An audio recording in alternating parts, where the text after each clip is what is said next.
തെരഞ്ഞെടുപ്പ് അല്ലെങ്കിൽ സ്ഥാനാർത്ഥി പ്രഖ്യാപനം മുതൽ ഏറ്റവും കൂടുതൽ ശ്രദ്ധ കിട്ടിയ പേരായിരുന്നു ചാണ്ടിയുമ്മൻ എന്നത്. അല്ലെങ്കിലും ഉമ്മൻചാണ്ടിയുടെ മകൻ എന്ന രീതിയിൽ പലപ്പോഴും ശ്രദ്ധ നേടിയെടുക്കുന്നുണ്ട്. ചാണ്ടിയുമ്മൻ എന്ന MLA-ക്കും വളരെയധികം സ്വാധീനവും ശ്രദ്ധയൊക്കെ കിട്ടാറുണ്ട്. എന്നാൽ ഈ തെരഞ്ഞെടുപ്പിൽ പ്രചരണ രീതിയാകട്ടെ, പോസ്റ്റർ ഇല്ല, ബാനറുകളില്ല, സൈക്കിളിലുള്ള പ്രചരണം, മാക്സിമം വീടുകളിലും കയറാൻ വേണ്ടി സൈക്കിൾ ചവിട്ടി പോകുന്ന ചാണ്ടിയൊക്കെ നമ്മൾ കണ്ടു. ഇന്നലെ തെരഞ്ഞെടുപ്പ് ഫലം വരുമ്പോൾ ആദ്യം മരിച്ച ഉപതെരഞ്ഞെടുപ്പിൽ ഉണ്ടായിരുന്ന ഭൂരിപക്ഷം കൂട്ടിയിട്ടുണ്ട്. അന്ന് 35 മറ്റോ ആയിരുന്നു. ഇപ്പോൾ 50,000-ന് മുകളിലേക്ക് ഭൂരിപക്ഷം ഉയർത്താൻ ചാണ്ടിയുമ്മന് കഴിഞ്ഞിട്ടുണ്ട്. അപ്പൊ ചാണ്ടിയുമ്മൻ എന്ന രാഷ്ട്രീയക്കാരൻ വളരുന്നതാണ് നമ്മൾ കണ്ടത്. അതിനപ്പുറം ചാണ്ടി എല്ലാ പാർട്ടിക്കാർക്കും അല്ലെങ്കിൽ എല്ലാ മുന്നണിയിലുള്ളവർക്കും മാതൃകയാകുകയാണ് ഈ തെരഞ്ഞെടുപ്പിലൂടെ ചെയ്തത്. കാര്യം പുതുപ്പള്ളിയിൽ എല്ലാവർക്കും വീട് വെച്ച് നൽകണം എന്നതാണ് ചാണ്ടിയുമ്മൻ എന്ന MLA-യുടെ ആഗ്രഹം അല്ലെങ്കിൽ ആവശ്യം. അതുകൊണ്ട് തന്നെ കൊട്ടിക്കലാശം പോലുമില്ല, ആ പണം എല്ലാം കൂടി വെച്ച് വീട് വയ്ക്കാൻ തയ്യാറാണ് എന്ന് പറയുന്നത് അത് ഈ കോൺഗ്രസിനാകട്ടെ, മുസ്ലിം ലീഗിനാകട്ടെ, CPM-നാകട്ടെ, CPI ആകട്ടെ എല്ലാവർക്കും മാതൃകയാവുകയാണ് ചാണ്ടിയുമ്മൻ.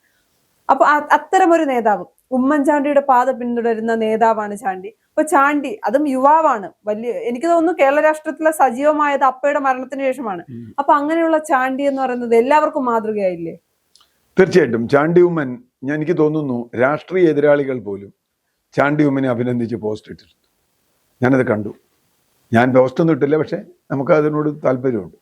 പലതരത്തിൽ ചാണ്ടി ഉമ്മനോട് താല്പര്യമുണ്ട്. ഇപ്പൊ നേരത്തെ ചോദിച്ചല്ലോ, ചാണ്ടി ഉമ്മൻ മരിച്ച് സഹതാപ തരംഗത്തിൽ ചാണ്ടി ഉമ്മൻ ജയിക്കുന്നു. പലപ്പോഴും സംഭവിക്കുക, സഹതാപ തരംഗം കഴിഞ്ഞാൽ ഈ രാഷ്ട്രീയ നേതാവ് അപ്രസക്തമാണ്.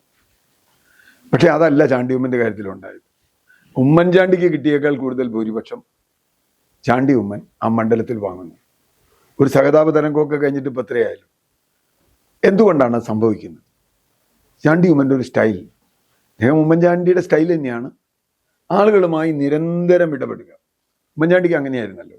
അദ്ദേഹത്തിന് ചുറ്റും ആള് വേണം. ഒറ്റയ്ക്കിരിക്കുക അദ്ദേഹത്തിന് മടിയാണ്, വലിയ പാടാ. 2 മണിക്കൂറൊക്കെ ഉറങ്ങുള്ളൂ. ഉറങ്ങുന്ന സമയത്ത് മാത്രം വേറെ ഉണ്ടാവാൻ പറ്റില്ല. എന്ന് പറഞ്ഞാൽ എപ്പോഴും എമംഗ് ദ പീപ്പിൾ. ഞാൻ അദ്ദേഹം മഹാനാണെന്നോ ദൈവമാണെന്നോ ഒന്നും പറയുന്ന ഒരാളല്ല. അദ്ദേഹത്തിന് രാഷ്ട്രീയക്കാരനാണ്. രാഷ്ട്രീയക്കാരൻ്റെ ഗുണദോഷങ്ങളൊക്കെ അദ്ദേഹത്തിനും ഉണ്ടാവും. പക്ഷേ ജനങ്ങളുമായിട്ടുള്ള അടുപ്പം, ആ എക്സ്ചേഞ്ച് വളരെ കൂടുതലാണ്. അദ്ദേഹത്തെ കളിയാക്കാറുണ്ട്. ഇതെടുത്ത് വെച്ച് തലയിൽ വെച്ച് പുറത്ത് വെച്ച് ഒപ്പിട്ട് കടലാസ് കൊടുക്കാറൊക്കെ ഉണ്ട്, കൊടുത്തിട്ടൊക്കെ ഉണ്ട്. ഉമ്മൻചാണ്ടിയുടെ അടുത്ത് ചെന്ന് കഴിഞ്ഞാൽ, പക്ഷെ ഉമ്മൻചാണ്ടിക്ക് ഒരു ഗുണം എന്താ വെച്ചാൽ ഞാൻ കണ്ടത്, ഒരു മനുഷ്യത്വം ഉണ്ടായിരുന്നു. അപ്പം നമ്മൾ ചെന്ന് പറഞ്ഞാൽ ഒരു കാര്യമാണ്, നമ്മളെ അറിയില്ല, ചിലപ്പോൾ ഉമ്മൻചാണ്ടിക്ക് നമ്മളെ അറിയില്ല, പക്ഷേ നമ്മൾ പറയുകയാണ് ഇന്നൊരു പ്രശ്നമുണ്ട്, ഇന്ന സ്ഥലത്തൊരു കാര്യമുണ്ട്, 2 മിനിറ്റ് പുള്ളി കേൾക്കാനെടുക്കും. അങ്ങനെയാണ്. കേൾക്കാത്ത മാതിരി ഒന്നുകൂടി പറയാൻ പറയും. അപ്പോൾ ആരോ ഒരാൾ ചോദിച്ചു വരും ഉമ്മൻചാണ്ടിയോട്, എന്താ കേൾവിക്ക് കുഴപ്പമുണ്ടോ? അല്ലടോ, അയാൾ ചോദിച്ച ചോദ്യം എനിക്ക് മനസ്സിലായി, പക്ഷെ എനിക്ക് ചിന്തിക്കാൻ സമയം വേണ്ടേ? ആ സമയത്തിന് വേണ്ടിയാണ്. ചാണ്ടി ഉമ്മൻ കുറെ കൂടി ചെറുപ്പമാണ്. അപ്പോൾ ആ അർത്ഥത്തിൽ ഉമ്മൻചാണ്ടിയുടെ ഒരു ലെഗസി, അതിൻ്റെ പാരമ്പര്യം അദ്ദേഹത്തിന് കിട്ടും. ജനങ്ങളുമായിട്ടുള്ള ബന്ധമുണ്ട്. ചാണ്ടി ഉമ്മൻ ആദ്യമായിട്ടല്ല രാഷ്ട്രീയത്തിൽ വരുന്നത്, കേരള രാഷ്ട്രീയത്തിൽ.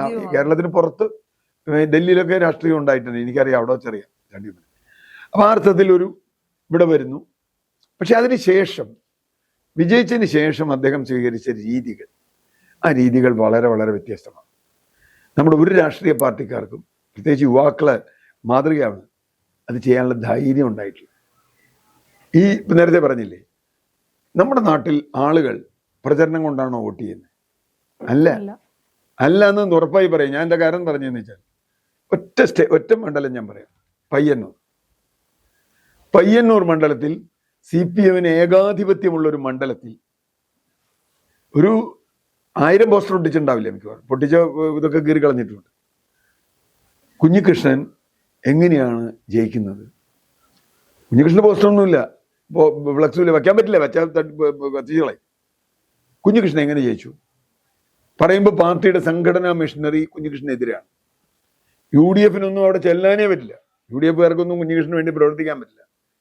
കുഞ്ഞികൃഷ്ണൻ ഒറ്റയ്ക്ക് നടന്ന വീടുകളിലൊക്കെ കയറി പറഞ്ഞു. പക്ഷെ കുഞ്ഞികൃഷ്ണന്റെ മെസ്സേജ് കുഞ്ഞികൃഷ്ണൻ ചെല്ലാതെ തന്നെ അവിടെ എത്തി, വീടുകളിലെത്തി. ആളുകൾ അതനുസരിച്ച് കുഞ്ഞികൃഷ്ണൻ വോട്ട് ചെയ്തു. ഇത് തന്നെ വേണ്ടു സത്യത്തിൽ. ഇപ്പം നമ്മൾ ഇന്ത്യക്ക് പുറത്തുള്ള പല ജനാധിപത്യ രാജ്യങ്ങളിലും തെരഞ്ഞെടുപ്പ് കാലത്ത് പോയിട്ടുണ്ട്. ഫ്രാൻസിൽ, ജർമ്മനിയിൽ, അമേരിക്കയിൽ പോലും തെരഞ്ഞെടുപ്പിൻ്റെ, കാനഡയിലൊക്കെ ഞാൻ പോയിട്ട് പോകും. തെരഞ്ഞെടുപ്പ് നടക്കാമെന്ന് നമുക്ക് വിശ്വസിക്കാൻ പറ്റില്ല. അവിടെ ചിലപ്പോൾ വഴിയിൽ നിന്നിട്ട് ഒരാളൊരു പോസ്റ്റർ തരും, നമ്മൾ കണ്ടക്കാരനല്ലാതെ നമുക്ക് തരൂല, ഒരു നോട്ടീസ് തരും പോകും. ഈ കണ്ട ബഹളങ്ങളോ ഈ മൈക്ക് പ്രചരണമോ ഒന്നും അവിടെ സമ്മതിക്കൂല. അത് ആരെങ്കിലും മൈക്ക് വെച്ചാൽ മറ്റവൻ കയറി കേസ് കൊടുക്കും. വല്ലാണ്ട് ശല്യം ഉണ്ടാക്കാൻ എൻ്റെ ചെവിയിൽ വന്നിട്ട് ഇങ്ങനെ ഈ സ്ഥാനാർത്ഥിക്ക് വോട്ട് ചെയ്യും, അഭ്യർത്ഥിക്കുന്നു, അപേക്ഷിക്കുന്നു എന്നും പറഞ്ഞാൽ അത് നോയ്സൻസ് ആണ്. അപ്പൊ അതുകൊണ്ട് അവിടെ അത്തരം പ്രചരണങ്ങൾക്ക് ഒരു പ്രസക്തിയും കൊടുക്കാറില്ല. കാരണം മറ്റു മീഡിയ ഉണ്ട്. ഇപ്പൊ കേരളത്തിലും ഇന്ത്യയിലും വളരെ സമർത്ഥമായി നമുക്ക് ഉപയോഗിക്കാവുന്ന പല മാധ്യമങ്ങളുണ്ട്, ഇതൊരു ബഹളമില്ലാതെ. അത് ഉപയോഗിക്കാതെ ഈ കണ്ട നാട്ടുകാരെ മുഴുവൻ വെച്ച്, ഉള്ള ഫ്ലക്സ് മുഴുവൻ വെച്ച്, പോസ്റ്റർ മുഴുവൻ വെച്ച് ആളുകൾക്ക് എത്ര പൈസയാണ് ചിലവാക്കണേ. ചാണ്ടിയമ്മൻ പറഞ്ഞ ആ പൈസ ഉണ്ടെങ്കിൽ എനിക്ക് വീട് വെച്ച് കൊടുക്കാമെന്ന് പറഞ്ഞ് കറക്റ്റാ. എത്ര വീട് വെച്ച് കൊടുക്കാം? കുട്ടിക്കലാസിന് എത്ര ലക്ഷം രൂപ വേണ്ടി വരും? കുട്ടിക്കലാസിന് എത്ര ലക്ഷം രൂപ വേണം? അപ്പോൾ അത് ഒഴിവാക്കിയാൽ നന്നായില്ലേ? പിന്നെ അത് നാട്ടുകാർക്ക് ഉണ്ടാവുന്ന ന്യൂസൻസ്, പാരിസ്ഥിതിക പ്രശ്നം, കുഴപ്പം.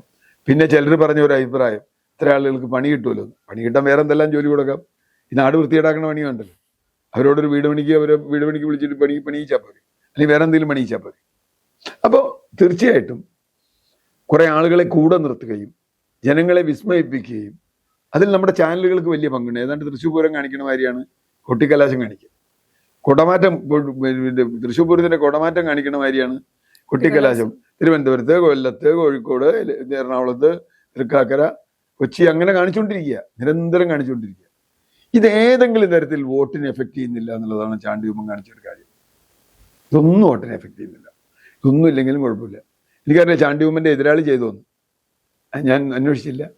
ചാണ്ടിയമ്മൻ ചെയ്തില്ല. അപ്പം എനിക്ക് തോന്നുന്നു പാലയിലെ മാണി കാപ്പനും കലാശം ഒഴിവാക്കി. അയാൾ കൊട്ടിക്കലാശം ഒഴിവേണ്ടെന്ന് വെച്ചു. എനിക്ക് തോന്നുന്നു ഈ ചാണ്ടിയമ്മൻ്റെ അടുപ്പം കൊണ്ടായിരിക്കും. അതിന് പൈസ ഇല്ലാന്ന് പറഞ്ഞു. അയാൾ പറഞ്ഞു എൻ്റെ പൈസ ഒന്നും ഇല്ല എന്നൊക്കെ.